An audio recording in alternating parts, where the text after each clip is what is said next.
Hello and welcome to ECOTIMES magazine podcast. Today we have Christopher Ruiz, who is a bug out expert.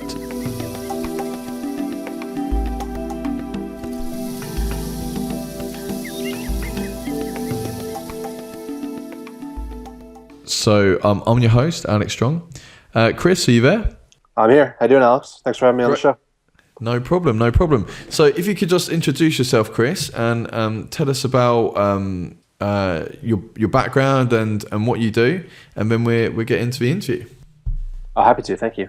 I currently run a website called thebugOutBagGuide.com. We talk about all matters of preparedness from evacuation planning, disaster preparedness, survival skills, survival gear, outdoors gear, and just try to provide actionable, realistic advice to people who are looking to make themselves or their families more prepared. As far as my backgrounds, I've been a lifelong outdoorsman. I was heavily involved in scouting growing up through Eagle Scout. In the corporate world, I've had a role where I was partially responsible for the continuity of business planning for one of the major banks in New York City.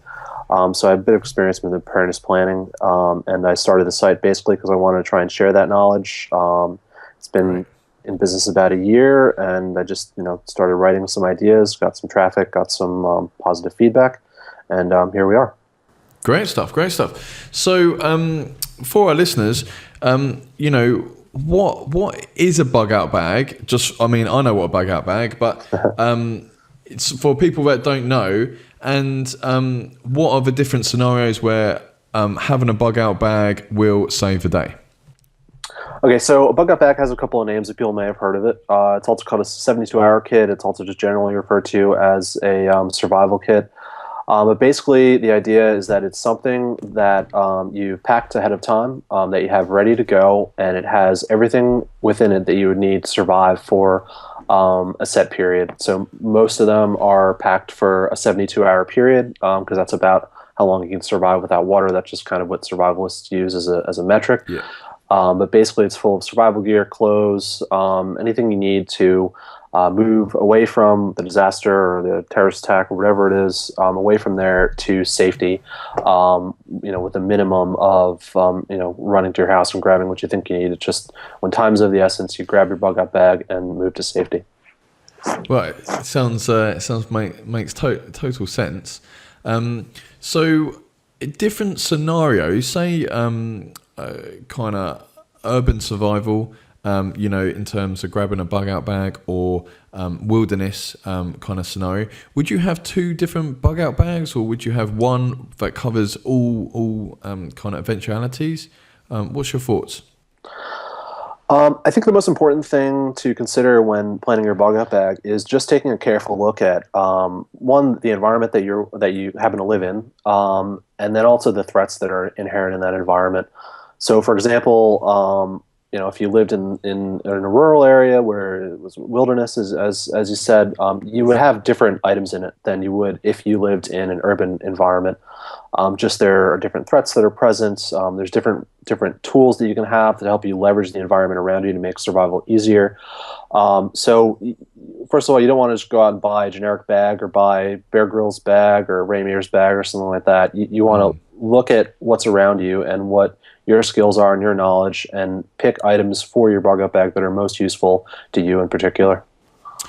So, thinking out loud, I'm very, I can definitely see the advantage of having a bug out bag ready to go. So I'm thinking, okay, some sort of kind of bivvy shelter / lightweight tent just for shelter. I'm thinking some sort of water purification, like maybe one of those kind of straw things. And then I'm thinking, obviously food, and then possible, obviously warm clothing and stuff like this. What am I missing? What am I not thinking about? Okay, so again, it has to be specific to where you are. But if you want to talk about some just very general things that could probably be in just about any bug out bag, Yeah. you look at your basic survival requirements. So things like shelter, which your bivy would cover, and your extra clothing, water, fire, and food. So you're on the right track with the things that you're throwing out there. So the bivy, obviously, for shelter, the water purification for being able to scavenge water on the way, food so you can keep yourself, moving as you go, and the extra clothing in case you want to dress in layers because it's cold or whatever. Some other good things to have would be things like multi-purpose items. So things like a knife is a multi-purpose item. You can use it for many bushcraft things that you can do out in the woods while you're surviving. You can use it to split wood to make fire. Use it to help you build a shelter. Maybe a mini first aid kit would be good, so that if you happen to get injured along the way, you can keep moving. You can consider, depending on where you are, maybe like a fishing kit or something like that, so you can scavenge food on the way. A poncho is an outstanding multi-purpose item because you could use it for shelter, you could use it to keep yourself dry, you could use it to keep your stuff dry. And I actually have on the site a free checklist for people to download that has basically anything you'd possibly want on there to just make your bug out bag more complete and self-reliant and keep you going for as long as you need to get to safety. That's great. I was just thinking, there's obviously a lot of people think, people have this kind of view that, a bug out bag, being prepared, is over the top. But really, when you think about it, if you look at like Hurricane Katrina and other kind of disasters, if they had a bug out bag, they would obviously be able to survive a lot easier than not having it. So it just makes sense to anyone who's kind of on the fence about it, I think. Go on. Yeah, no, you're right. There's two schools of thought. One is people look at TV and see like these shows on the Discovery Channel, Doomsday Prep and stuff like that, and they see the extremes people go to of like hoarding 1 million rounds of ammunition and 30 years worth of food and stuff like that. And I don't know, for some people that's just how they feel they need to get prepared. But I don't do that. That to me is over the top. But just having a basic kit, so that if something happens, you need to leave your home. I'm here in Australia. I live very close to the water. If there was a tsunami or if there was a bushfire or something like that, and I needed to just evacuate to keep my family safe. Would I rather have to spend 30 minutes running around, grabbing everything I could possibly think of, and probably being unprepared, or spending a couple hours on a weekend just putting some stuff together so that if we need it, we're ready and we'll be safe. Sounds perfect. So, in terms of urban survival, say there's, hopefully not, touch wood, but there is an urban situation, whether it's, a military thing or a natural disaster or a terrorist attack. What can you go into kind of more specifically in terms of what you would have in an urban survival bug out bag? Yeah, well, so if we could just do a mini kind of review of what I was talking about earlier, Yes. not to rehash it, but we could just go through the process of looking at our environment around us and trying to think of things that will answer the specific problems that we have. So if we're living in an urban environment, one thing is going to be that obviously there's more people around. So there's a couple things you want to think about with your bug out bag. One, they might be friendly. You might want to have a couple extra things to barter. Maybe they'll have things that you need, small, lightweight things that are, again, might be rare or maybe multi-purpose. Things like matches or batteries or, condoms are a multi-purpose thing that we laugh at, but they can be used to waterproof stuff, and they're very lightweight, small, and, if people need those things, they'd be willing to trade a lot for it. So barter items in an urban environment are very good to help deal with other people. Also, there's going to be a lot more opportunity to, say, scavenge water or food, just because there's going to be, not that we should be looting, but if there's an abandoned store or building or whatever, and you can find food in it, you're going to want a way to access it. So having some sort of pry tool or maybe a small hatchet so that you can open doors or break windows and then open containers with food in them is very useful. because of all those buildings around, you'll have less need for shelter. So you might not need to pack that bivvy. You can probably plan on either scavenging materials to make a shelter, or you can plan on sheltering in an abandoned building. So I mean that there covers probably three of our basic survival needs. In addition, water. You can just turn on a fire hydrant and get water. So if you have a wrench, or I don't know if you're familiar with the Ontario SPAX tool. It's the Ontario Knife and Tool Company. It's basically like like an urban focused tomahawk or small axe. So like a search and rescue, breaching and entry focused small axe, and it's extremely hardy. I mean, this is something that I've actually tested in an urban environment. We're able to pry open doors, pierce metal, break glass, obviously, chop wood. Wow. And I mention it because it has cut out into the head of it basically a wrench tool that you can use for turning on fire hydrants, which we did to test it out. And it'll socket right onto a fire hydrant fitting, and you can turn a fire hydrant with it to open it, scavenge water or whatever you need, as well as a fitting for a gas main. So if there's a gas leak because of an earthquake or something like that, you can use this tool to, beyond breaching and search and rescue and forced entry, you can use it to scavenge water or turn off gas mains. So something like that would be really useful in an urban environment. Yeah, makes sense. And so what's have you ever had to use a bug out bag yourself, or have you got any good examples that you've of people that it's kind of saved the day? So I recently worked with with two gentlemen from a company by the name of Ready to Go Survival in developing a pre-made bug out bag. They have lived in New York City their whole lives. They lived through 9/11 and snowstorms and blackouts and all sorts of things. So they recently, through Hurricane Sandy, which came through, they had bug out bags and survival kits packed, and they ended up not having to evacuate because their area didn't flood, but they were able to use the survival tools in there to help themselves and their friends and family in the community survive better. So those guys, I mean, they've been in it, and we developed the tool together to try and help people in the future. But they did leverage their survival kits in the Hurricane Sandy, which just totally flooded New York City. Right. And so when people come to purchase kind of bug out gear, I see there's lots of different kind of prepping sites out there. How do you know that you're getting quality?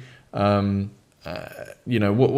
there any kind of advice in terms of searching out kind of quality equipment that is essential versus kind of cheap Chinese kind of knockoff? No offense to China, but sometimes there's some lower quality content coming out from there. So what are your thoughts on terms of building your own bug out bag, but getting it right with quality versus less quality? Yeah, well, I mean, if what you're really concerned about is quality and finding the best fit for you, building a custom bug out bag yourself is probably the best option. You're dead on in that a lot of pre-made bug out kits out there are poorly made. I mean, down from the stuff to inside to the actual backpack itself, that it's going to just fall apart if you need to run with it or anything like that. So sourcing your own items is a good option. That's something that's probably best for somebody that already has a decent amount of survival knowledge, that has some idea of what they're doing, because otherwise it's going to be really expensive and really time consuming. If you know absolutely nothing, it's not a terrible idea to go out and buy a pre-made one. And if you're going to do that, you probably want to just try and make sure you're buying it from a reputable company. Things like, do they have their phone number on the website? It just kind of gives them credibility. They're not worried about people calling and complaining. Yeah. Do they have high quality pictures on there? There's some tricks that people use, that some sellers use, that they list like a ridiculously seeming high number of items in the bag. Like you'll see this in cheap first aid kits. It'll be like, it's a 200-piece first aid kit, but they're counting like every Band-Aid individually. Which, I mean, I guess it's not like lying, but it's probably cheap. I mean, with survival gear, it is you get what you pay for sort of thing, where if you see, if you're on two different sites and you see like, I don't know, some, a backpack or something, just a random piece of survival gear, and one is $30 or 30 pounds and the other is, four times that, I mean, it's not necessarily four times better, but it's probably going to be better made. So, get what you pay for is something to just pay attention to. Reviews are also very helpful if you're on a site and there's no reviews. They don't even have the option for reviews. They probably sell crappy garbage, made, somewhere that doesn't care about quality. So there's a couple things to just look for that. There is a third option between just making the bag entirely yourself and buying a totally pre-made one, which is basically you buy a pre-made one and then replace the stuff that you don't want and add to it to augment what's in there. So if you buy just a generic one and you live in an urban environment, you can add urban specific things to it. And that'll kind of save you time and money buying the basic stuff all in one package, and then you can tailor that exactly to your needs by customizing it as you see fit. Sounds good.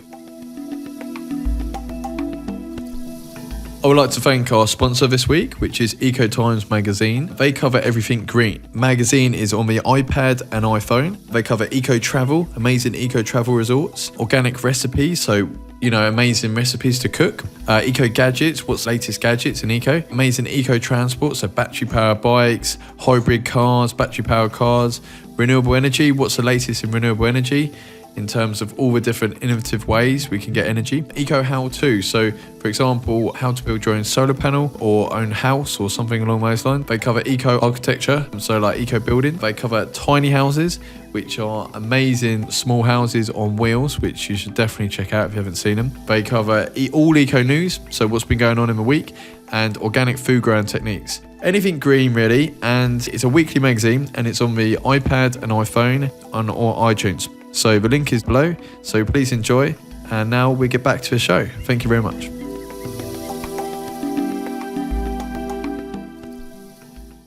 I'm just thinking, if one's going to be the most prepared one can be, obviously training and education and courses in terms of urban survival and kind of being prepared for any eventuality is important as well. What are your thoughts in terms of stuff you see out there, and are there good urban survival courses? And I've heard of a few, but do you know much about the kind of training and education, or what's your feel? So if you said if you were going to be the most prepared you could possibly be, what would you advise that person? Well, Alex, it's an absolutely outstanding point. And if I was going to tell somebody who had limited time and money, what they should do to get prepared, it would be learn as many skills as you can. And it's definitely better than any piece of gear that you can have. You would use any gear that you had to then leverage those skills. So if you already know how to build a shelter, build a fire, you can use your survival knife to make that way easier. But if you have a survival knife and you don't have those skills, you just have a survival knife. So, I mean, you're dead on, and that is something that in my writing for the Bug Out Bag Guide is something that I reiterate over and over again. If you're just starting out prepping, start learning skills. You can go to YouTube. It's free. You can learn how to build a fire. You can learn how to build a shelter. You can learn, how to forage for food. You can learn all these things. And then when you're packing your bug out bag, that knowledge weighs nothing. It's not going to weigh you down. It's not going to hold you back. You don't have to worry about, dropping it and losing it in the stream or anything like that. It's by far the most valuable survival tool that you can have, your brain. Maybe you should bring out a course, Chris. In urban survival, yeah, very good idea. I mean, I have a lot of writing on it. I'm considering putting together a book on it, but I do have a lot of writing on urban survival and survival in general and bushcraft and things like that. Just on the website that talk about all different aspects for people of different skill levels and knowledge levels, just to try to help people get prepared. I don't know if you've read it. I read Emergency by Neil Strauss. And he went on an urban survival course, and they handcuffed him, put him in a boot, and he had to kind of escape. And then he had to do some lock picking, and it was all very very James Bond. Yeah, but it was good. I suppose it was more of a scenario. Say you're in I don't know, a journalist in the Middle East, and you need to kind of urban survive like that. But he also did a lot of other courses, in terms of foraging for food and Yeah. kind of hunting and all that kind of stuff. Which, like you say, knowledge is the best asset anyone can have, whether it's preparing or building your own eco home. We had another eco expert on. Kate, who built her home for £10,000, which is not a lot to build a beautiful home. No, that's nothing. Yeah, it's amazing, isn't it, Chris? Yeah. So amazing. That's what we're trying to do here. We're trying to kind of educate people and let them know, how to build a house. What are the best solar panels? What are the waste of money? What is the best, bug out thing to be prepared just in case? It's an uncertain climate with different kind of wars and stuff going on. So ISIS breaking out in the Middle East. I mean, there's just so much going on now. Yeah. So to kind of like wrap it up, in terms of anyone that wants to kind of get involved and be prepared, what's kind of the last advice, and kind of where can they kind of find you? And if they want the creme de la creme of kind of bug out knowledge and kind of products, can you help them steer them in the right direction? Please elaborate, Chris. For someone looking to get started, again, skills are definitely the best way to go. Look at the environment around you, do a threat assessment. What is the most likely problem that I'm likely to encounter? Do you live in an earthquake zone? Are there bushfires? Is it likely to flood? Is it likely to have a terrorist attack? And just start your approach looking at the most likely problem that you can solve, or the most likely problem that's going to occur, and start trying to solve that one first. And whether it's learning a skill or buying survival gear or making an escape plan with your family, an evacuation plan with your family, look at the world around you. Don't just listen to experts or people on TV saying this is what you need to survive. Look at what will help you specifically. That'd be the first thing. I mean, if you're looking for just general knowledge, or you want to read about, survival, preparedness planning, how to make a bug out plan, how to build a bug out bag, bushcraft skills, anything like that, I do write about that on my site. And if you want to find me, I'm at www.thebugoutbagguide.com. I'm putting up new content there every week. And if anybody has anything they want to see, please feel free to email me through the site. As far as survival gear, if you're looking for a specific thing, Amazon is an outstanding resource. I mean, they do sell just about everything there. They have user reviews. They do have a lot of cheap stuff on there, so it requires a bit culling through there.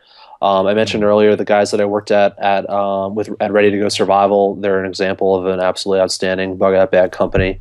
I went with them and we actually tested in New York City in an abandoned warehouse all the urban survival gear that we're planning on using for the bug out bag that we're working on together.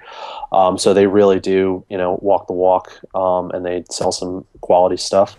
That sounds great. When is this new bug out bag coming out? So this is going on sale in mid-October. Great. So we did a project it was about 4 months long, where we just, again, exactly as I'm saying, look at urban survival threats, how we can address them, how to make a quality bag instead of a garbage one with just cheap stuff in it, and then went out and tested over 100 items in a real life urban setting. To see just what worked, what didn't work, and made the best bag that we possibly could. Initially, we did it for ourselves, but I was blogging about this for my readership, and there was interest in it, so they are going to actually add it to their stock as well. And we're calling it the Ultimate Urban Survival Kit, or TUSK for short. Yeah. Okay, great. And have you got? So that's for urban. Have you got something else in the pipeline for kind of wilderness survival, or? Do you think, like, in the future, Chris? That's something that we've talked about. I'm actually we're looking at a lot of things of what to go forward with. We're looking at like a get home bag, like to keep it in your office or workplace or car. Wilderness survival is an obvious one. Maybe just a bug out first aid kit. There's a lot of stuff that we're looking at, and we'll just kind of play around with some ideas and not just throw something up there, but what we can use our skills and knowledge to make the best thing possible. Yeah. I was thinking,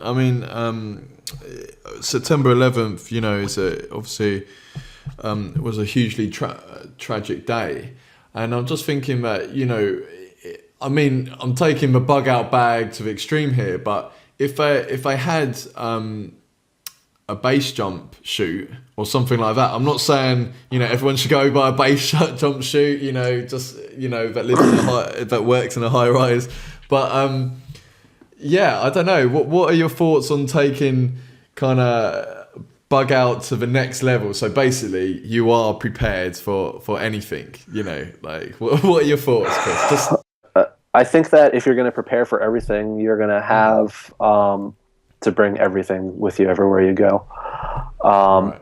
And you're right. If you had a base jump chute, you might have been able to jump out of one of those towers. But I mean, that was funny you mentioned that. That was like a product that somebody started selling after Really? that attack. Somebody was selling. They were calling it like an executive parachute or something like that.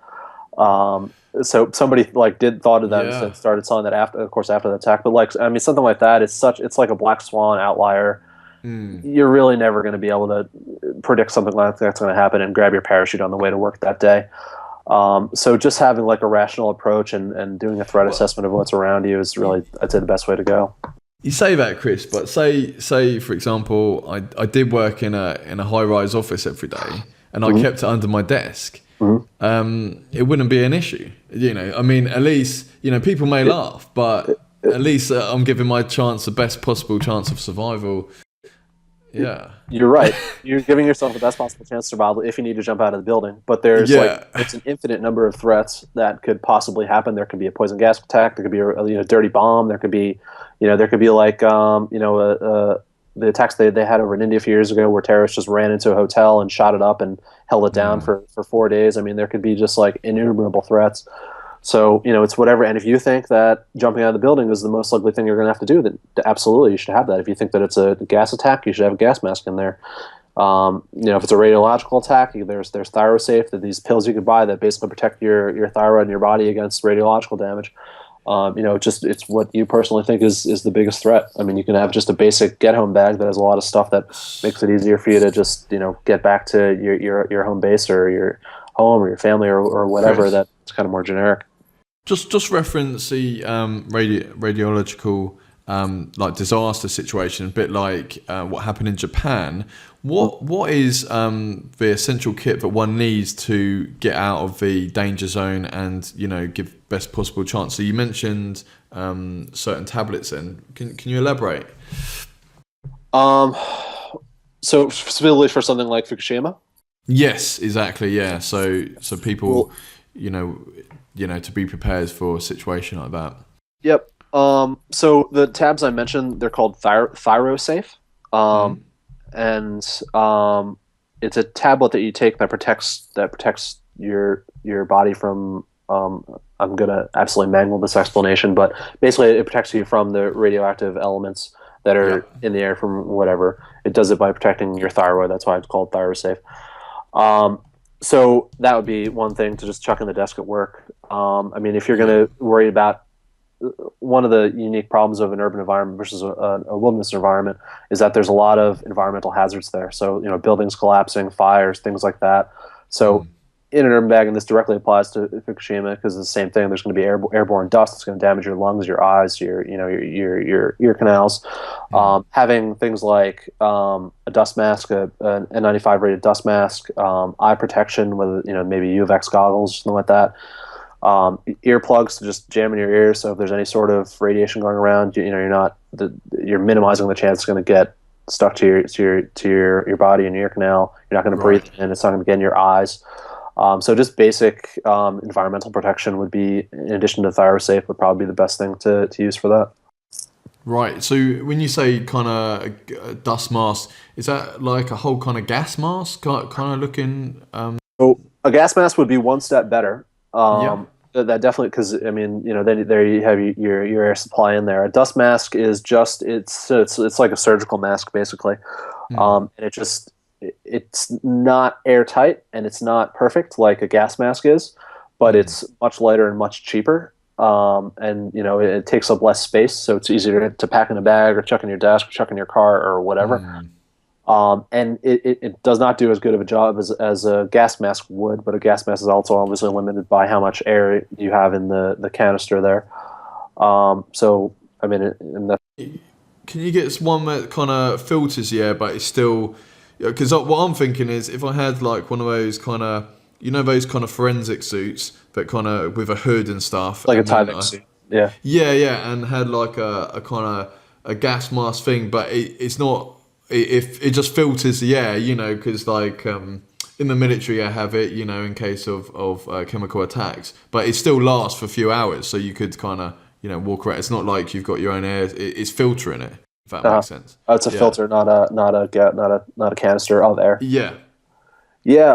I don't know of a specific one, and I don't know what they protect against, if there are different ones for biological versus chemical versus radiological. But it might also be just as difficult as changing out a filter based on what you have coming at you. So yeah, that's a very good idea.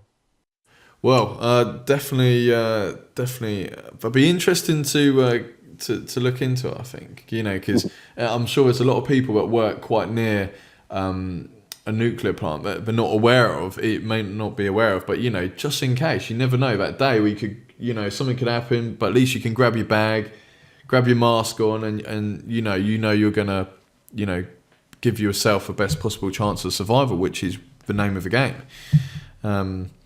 Anyway, so I thank you very much, Chris, for coming on the show, and but everyone can check out the bugoutbagguide.com, and yeah, please, we'll have you back on the show. But thank you very much, Chris. Well, thanks, Alex. I really appreciate the opportunity. At ECOTV, you guys put up a ton of great content on your site. There's so much there, so I appreciate being invited to talk to your community. Thank you very much. Great stuff. We look forward to seeing you again, Chris. Thank you. Thank you very much for enjoying our ECOTIMES magazine podcast. We'd like to tell you all the platforms we're on. So we're on SoundCloud, we're on Stitcher, which is for Android. If you've got Android phone, you can download a Stitcher, which is a podcast app, and get the ECOTIMES podcast on there. We're on iTunes, so you can get it on your iPhone and iPad and all your Apple devices. And we're on TuneIn as well, and we're on YouTube, so please subscribe to whichever platform works best for you, and thank you very much for listening. We want to say a big thank you very much to ECOTIMES magazine for sponsoring the podcast. They are a weekly magazine, cover everything green, so if you're interested in growing your own food, renewable energy, amazing eco resorts, eco gadgets, basically anything green, how to build your own home, tiny houses, eco transport, organic food, anything green really. Big thank you to them, and please check them out. The links be below, and it's on the Apple newsstand, so you'll be able to get it on your iPad and iPhone. Thank you and have a great day.